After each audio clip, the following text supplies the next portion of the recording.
Welcome, everybody, to another episode of the Network Buzz. We're here with our main man, Phil, on the mics once again, and we're going to be talking about a lot of Discover stuff. But thank you, everybody, for following us and tuning in.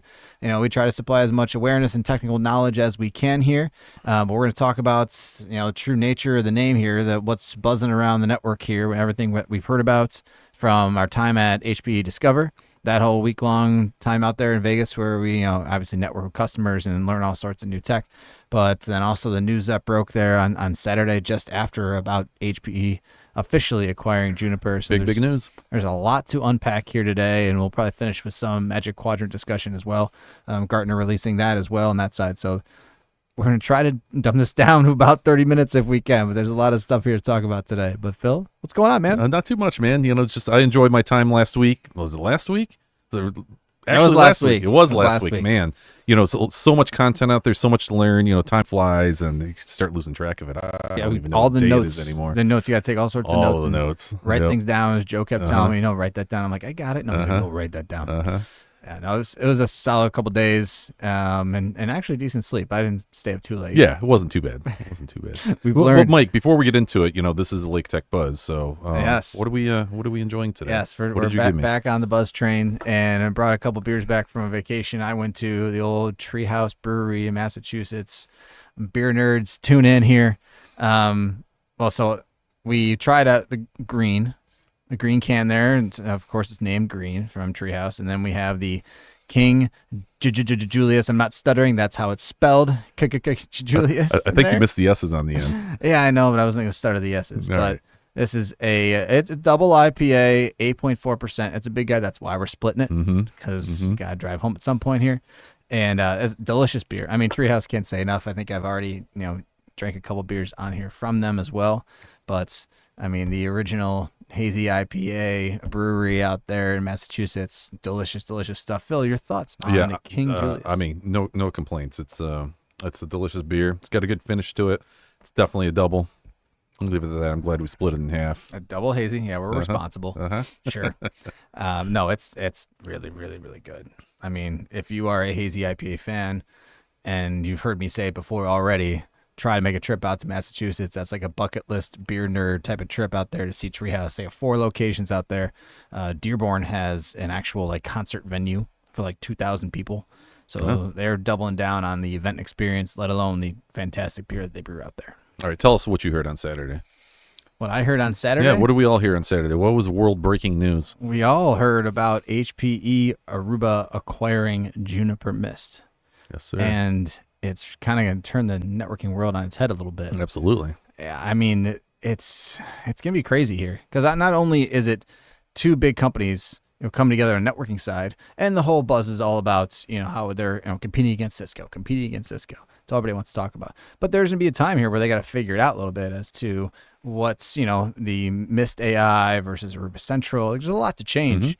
But bottom line is the firewall acquisition. Absolutely. The data center stuff. Yeah. I mean, all huge. The whole line of Juniper, because they've developed a heck of a product out there too. Yeah. Any thoughts on what was in the verbiage for the DOJ when what said that it had to be done? Not I mean, the lawyer. Aruba Instant On, having to be spun off. Okay. If nobody's aware, if you're not aware, Instant On is like a consumer grade Aruba product. So.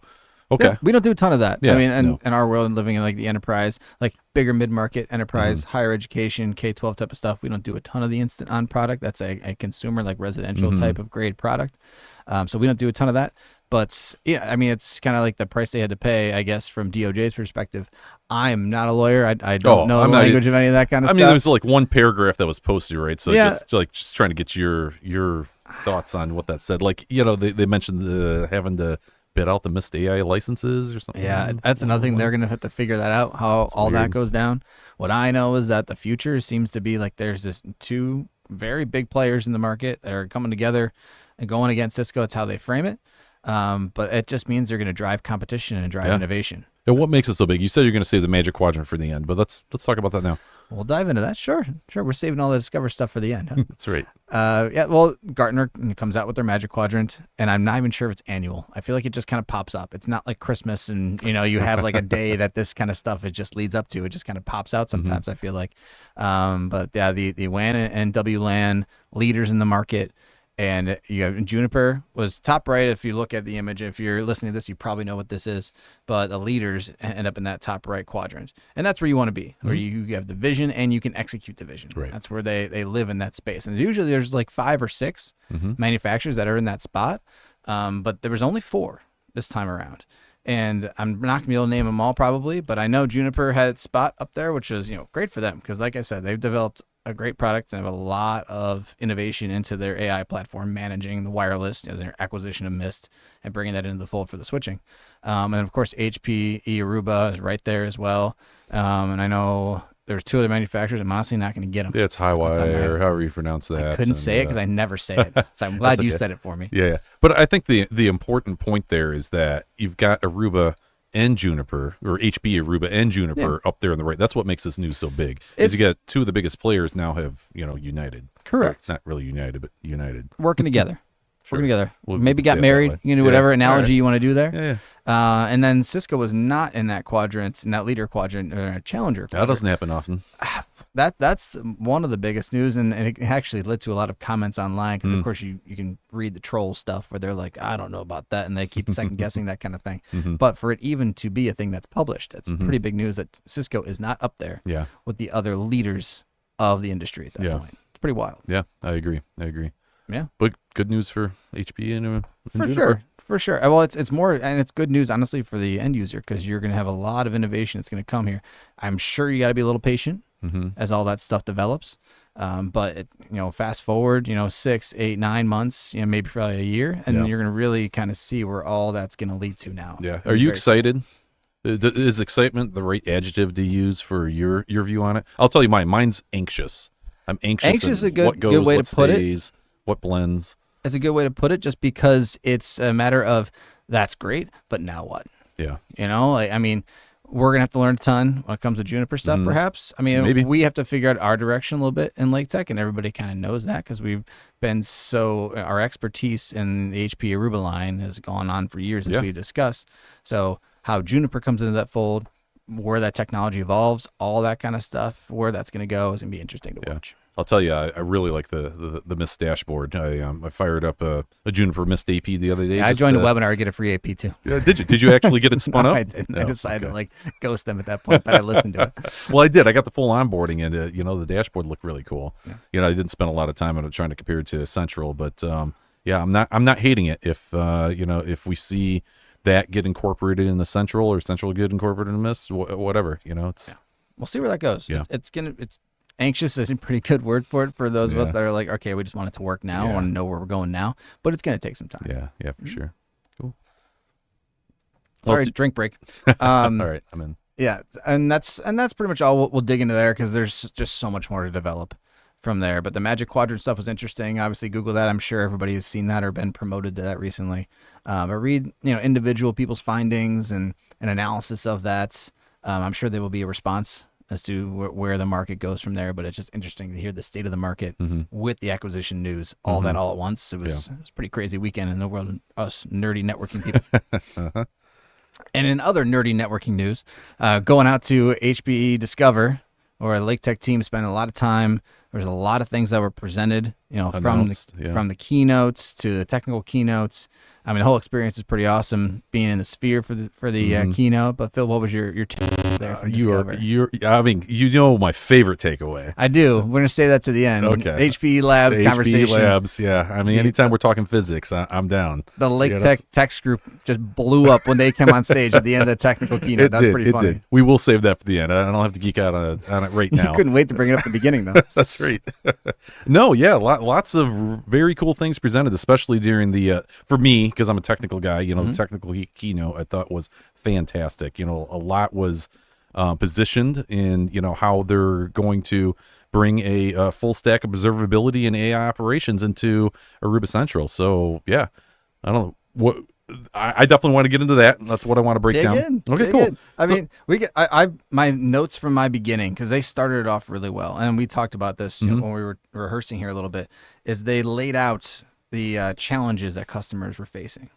And I know it seemed a little marketing-ish. I get that, but when they're talking about doing more with less and demanding users and escalating cyber threats, and multi-vendor type of type of environments that you have to work with. I mean, that's things I hear about from customers every single day, especially doing more with less. I Yeah. know it's kind of tagliney, but a it's lot true. of places you go, the teams and the IT staff, they're either shrinking or staying the same, but the demands on the network that they're facing and the tasks that they're taking on are like exponentially growing. I feel like every single year. Yeah, no doubt. And we see it not every customer we go into, but a lot of the customers you go into, they're short staffed and they needed all the help and truly visibility they can into their infrastructure to help them understand what's going on. And Automate what they can, right? Yeah, and I think that's why the picture they painted, it's not really even a picture. What's going to become reality, and a lot of this is already reality, is what they presented in the tech note. And one of the things I like they started off with the multi-vendor, multi-domain, right?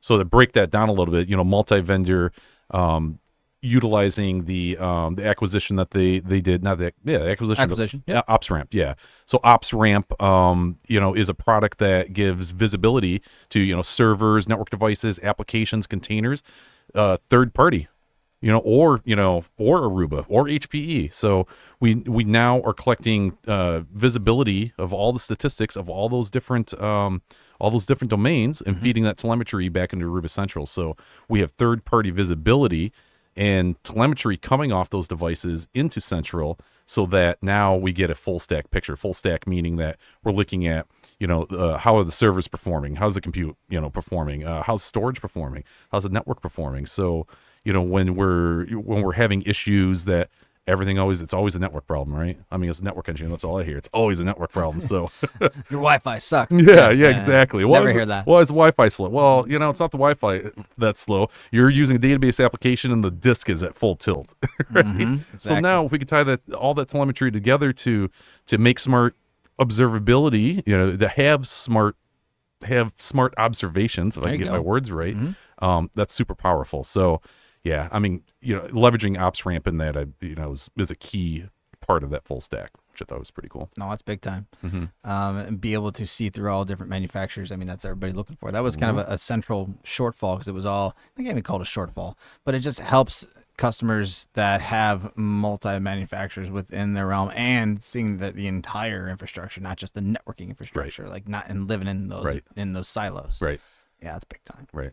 But what else? I mean, I know we were all nerding out on that, but keep going. What else did you take away So from that? obviously the big, in my opinion, the big announcements was the agentic AI mesh, right? So I'm more sure, AI terms. Yes, I We're mean gonna break this down a little Yes, bit. I mean that was even in the keynote, day one keynote. They announced that, and so for our listeners, I didn't know what agentic AI mesh was when I first saw it or heard it. I still don't even know what the word agentic means. I think it's a agent.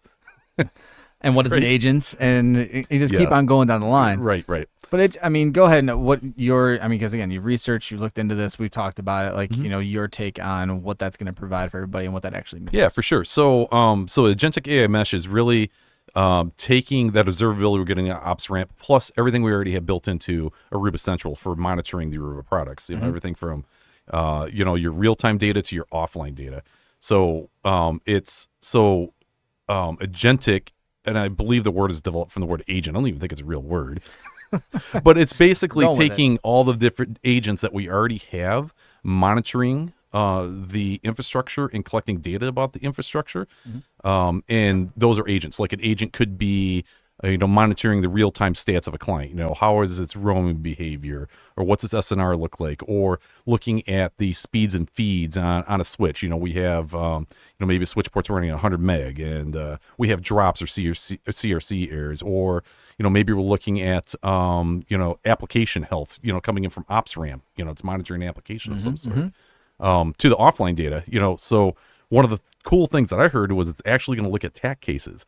So when we're looking at all of the data that's in our system and we're trying to correlate, root cause or, just trying to figure out, what does the infrastructure, what's going on in the infrastructure right now. So as the AI is trying to piece that together, it can look at attack cases and okay, what's going on in the environment right now. We see, maybe version 10.6 is having some issue. I'm just keep on picking on roaming behavior in APs, and it could tie that That's in an issue you hear about a ton. That's why. Yeah, for sure. So what's really cool about it is that now we're taking all of these different components across the entire ecosystem of Aruba Central plus the ops ramp and being able to get all the observability out of that, so that as engineer or as a system administrator, I can do natural language searches in it. So like via Copilot, right? So we interact with Copilots right now. I'm not too sure if ChatGPT is considered a Copilot, but I would assume so. It's my a version of that, like command-driven type of AI, question response. Yeah, so I can ask it basic questions. Hey, I tell me about the performance in my Hawaii site today. Are there any issues that I need to be aware of? And it can take that and break it down, know that you're talking about Hawaii, bring up the sites that are in Hawaii, and, give you a summary of what's going on, highlighting the things that are wrong based on looking at all the different agents, again, server, storage, networking, everything. And organizing all that data. Yeah, organizing for that and breaking it down in a logical fashion. So, for the most part, you're having good performance out in Hawaii, but we do see, on the network infrastructure, you're having, some throughput issues and, so-and-so access layer switch, we suggest that you tweak so-and-so parameters, and breaks it down for you. And puts it all on the screen, shows you the dashboards of the things if you're doing this manually, you'd have to click into those different areas and piece together that information yourself. And the demo they showed, it just spit it all right out on the screen. So you could absorb it right there. You could read the recommendations and then start taking actions based on those recommendations. It was pretty sweet. Yeah, the real demos that they did this like 5-6 times of dive into that, and I know you think it was planet applause. I was sitting there like everyone's applauding a demo right now. Like, what is happening? It was really cool.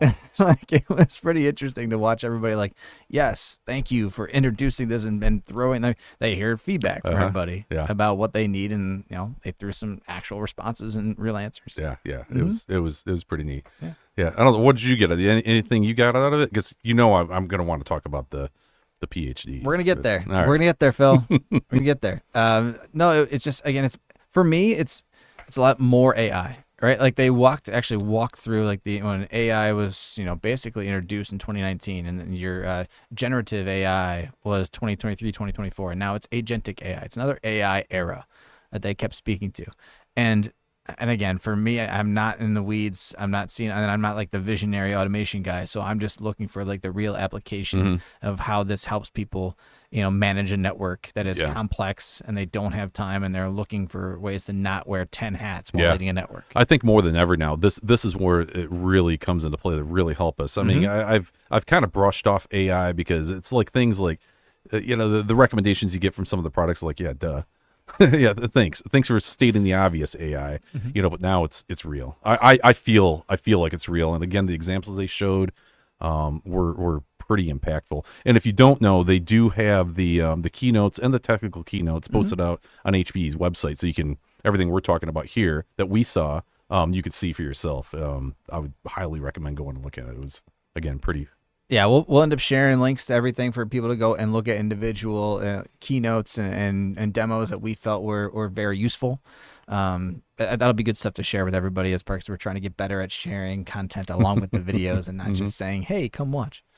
No, it was really cool. I mean, they threw other stuff out, like unified role management for the network to application layer. That's SASE, or SSE, working directly with NAC so that everything kind of integrated together, which makes total sense. I mean, there's a lot of different bells and whistles involved in that, but that general security architecture I felt like make a lot of sense. Yeah. So anybody that's been working with Aruba for a while knows that a role is a central component of how we apply policy in the Aruba world. So we already know that as we authenticate the wireless based on policy, we're assigned an IT role or a IoT role or whatever. So that's already being built into a lot of the authentication methods in wired and wireless, as well as some of the application visibility that's at the edge, through AVC or ARC or any of those things. But now they're also bringing the SD-WAN piece of it to make sure that role is carried over from SD-WAN, SSE, things like that, which I think is really cool because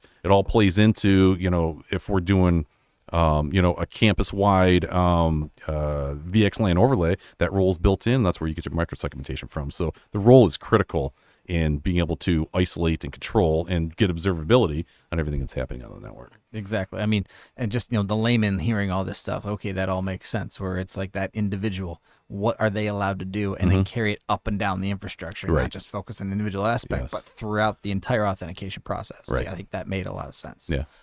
And then the other one they talked a bunch about was private 5G, and they stood it up quickly. And of course, it's a demo. It's a live demo in front of an audience of thousands of people. So they made sure it was good in 5 minutes.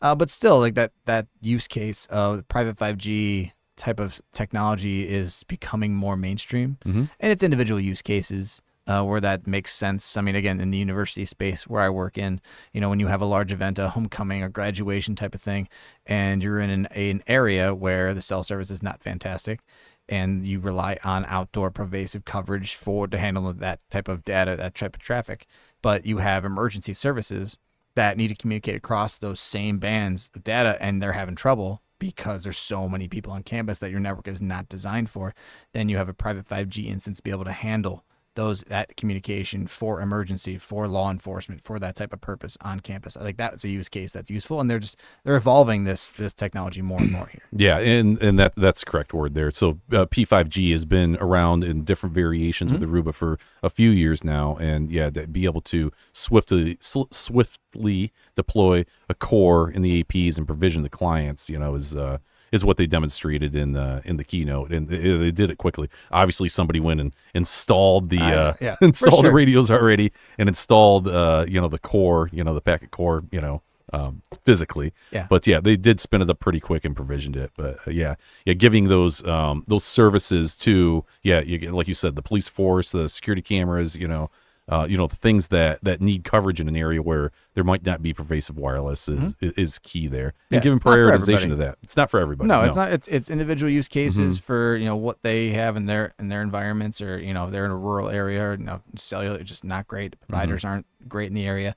It's individual use case type of technology, but it's a helpful technology in that regard.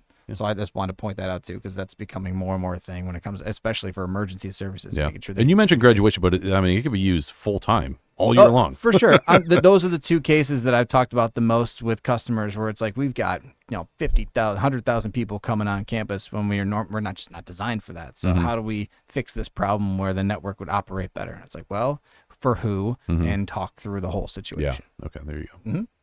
Cool. Anything else I'm missing, Phil? There's so much, but to try to keep this thing, into a timely time slice for our. I'm joking because you want to go to our HPE listener. Labs Yes, I do. right now. Yeah, that's why I'm joking. Go ahead. Come on. All right. Yes, I think all the technical news was exciting, but I don't recall in previous years where they talked about a future vision. So they had three. They had three PhDs come up on stage to talk about the 3 to 5 year vision and what they see in the future. And so these were employees from the HPE Labs, which is the advanced research group with Hewlett Packard that.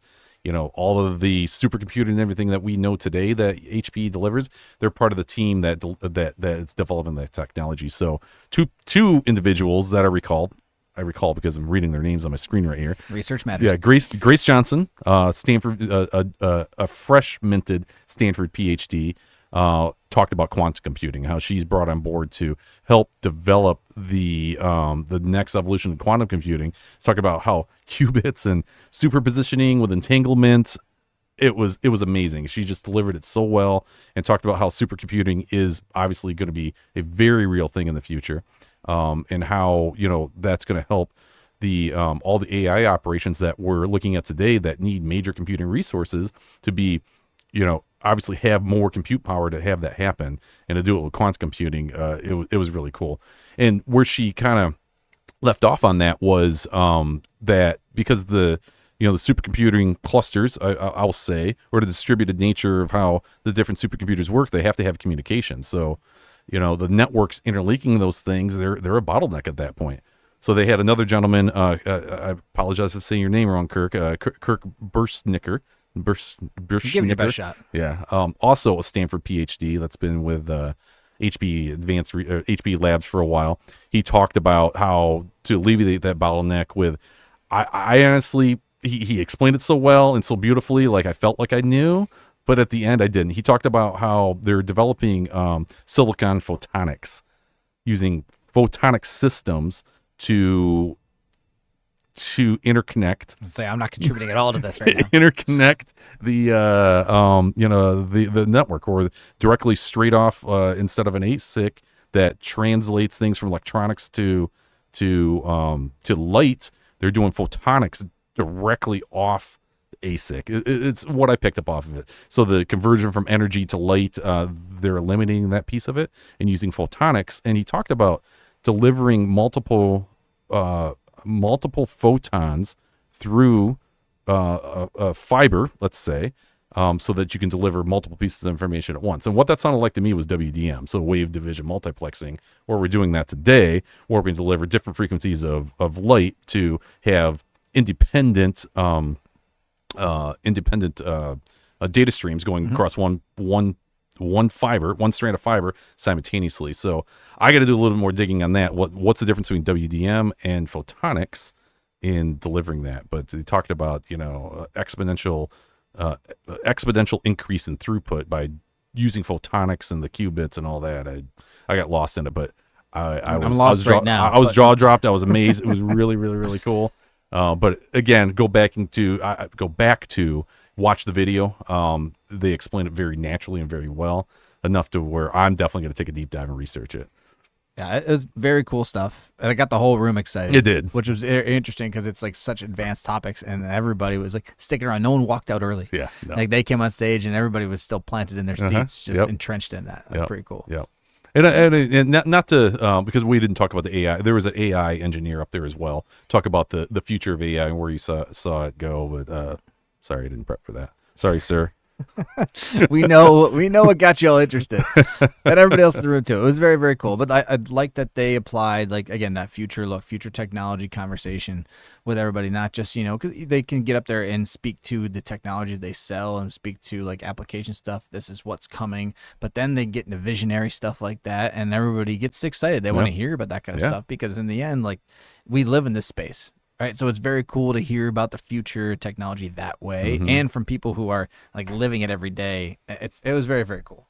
For sure, for sure. But yeah, those are my takeaways. I had a great time. I always do every year, and it was awesome. Yeah, and I can't end this in our Discover conversation without thanking, because I ended up on stage somehow. Yes, you did. That's right. Somehow. Very, very, ton of gratitude for John Wilson or Sal and Tom Schur that was up there with me from E+, talking about, it was labeled accelerating your growth with HPE GreenLake for networking, but really it was, I wanted to just give the knowledge I've gained from working with customers in talking about that program, network as a service program, and how it benefits customers, and getting nitty gritty things that, not everything's puppies and rainbows, things that work, things that don't work, and giving everybody insight as to like how you need to not only discuss it internally, but how it helps a university or organization plan for the future, understand the growth of technology and the archaic legacy look at buy a switch and make it last for 10 years isn't really how technology works now. But financially, you have to make it work a different way. And the program is very, very cool, but I have a ton of gratitude for Sal and John Wilson and Tom up there with me to talking through that and have the opportunity to sit up there and give my perspective as a low little sales rep out here You in did Cleveland, great. Ohio. It was very cool. Yeah, but thank you cool. guys for all that. It was an awesome experience. Yep. Anything else we're missing? I think it's a ton of stuff. stuff. There's a lot, but yeah. I know. There's more to come on the things we talked about initially with HPE's acquisition of Juniper. There's a lot more to come there. And of course, the Magic Quadrant stuff. It's good information. I'm sure there's gonna be a response, but it feels like right now with all these things happening all at once, there's a lot happening in networking space to keep up with. Yeah. We'll definitely try to keep you updated as much as we're updated as we hear. So stay tuned. Very cool. Yeah. Thank you, everybody, for joining us for another episode of Network Buzz. You can, of course, like and subscribe us on YouTube. Find us on Apple Podcasts. Find us on Spotify. Please give comments and reach out to us directly, as you know way how. I'm sure you do. But yeah, we look forward to doing more of these episodes, and please supply us ideas for content anytime you can. Please. But thank you again, everybody. Really appreciate the time. Take care. Take care.